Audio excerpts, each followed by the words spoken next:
नमस्कार मित्रांनो, स्वागत आहे तुमचं आपल्या या आनंदी वास्तू या चॅनलमध्ये. मित्रांनो, शनीच्या स्थितीतील बदलाचा परिणाम प्रत्येक राशीच्या लोकांच्या जीवनावर नक्कीच होतो. काहींना याचे वाईट परिणाम भोगावे लागतात, तर काहींवर शनीचा आशीर्वाद राहतो.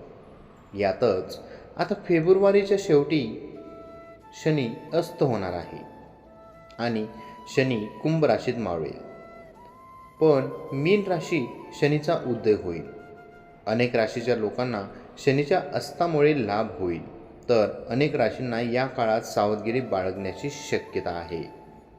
शनी अस्ताचा कोणत्या राशींना जबर फटका बसणार जाणून घेऊया. वैदिक ज्योतिषशास्त्रानुसार शनी 28 फेब्रुवारी संध्याकाळी 7 वाजता कुंभ राशीमध्ये अस्त होईल आणि 37 दिवस अस्त स्थितीत राहील.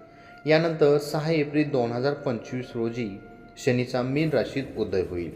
शनी अस्त स्थितीतच 29 मार्चला मीन राशीत प्रवेश करेल. मेष राशी. शनी अस्त काळात या राशीच्या लोकांनी थोडं सावध राहणं आवश्यक आहे. अनावश्यक खर्चामुळे तुम्हाला त्रास होऊ शकतो. उत्पन्नात घट होईल, त्यामुळे हुशारीने खर्च करा. जर तुम्ही शेअर मार्केट किंवा बिझनेसमध्ये गुंतवणूक करण्याचा विचार करत असाल तर या काळात अजिबात करू नका. यामुळे तुमचं मोठं नुकसान होऊ शकतं. कामात काही ना काही अडथळे येऊ शकतात. यासोबतच नोकरीतही अनेक समस्या निर्माण होऊ शकतात. आरोग्याबाबत सावध राहा. आरोग्याची काळजी घ्या. सिंह राशी. या राशीच्या लोकांनी थोडं सावध राहणं आवश्यक आहे. या राशीच्या लोकांची कमाई कमी होऊ शकते. यासोबतच अचानक खर्च वाढल्याने तुम्हाला त्रास होऊ शकतो. अशा परिस्थितीत कर्ज घेण्याची गरज भासू शकते. कौटुंबिक समस्यामुळे तुम्ही त्रस्त राहू शकता.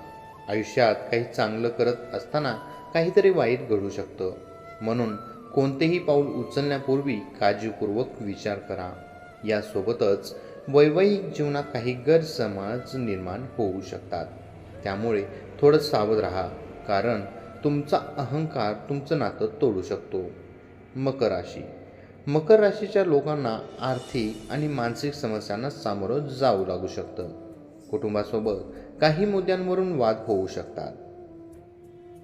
कामात काही ना काही अडचणी येऊ शकतात. काही गोष्टींबाबत मानसिक तणाव असू शकतो. आर्थिक नुकसानही होण्याची शक्यता आहे. तुमच्या आरोग्याबाबत थोडंसं सावध राहा, कारण जुना आजार पुन्हा बळावू शकतो.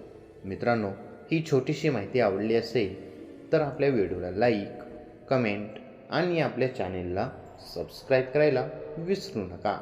धन्यवाद.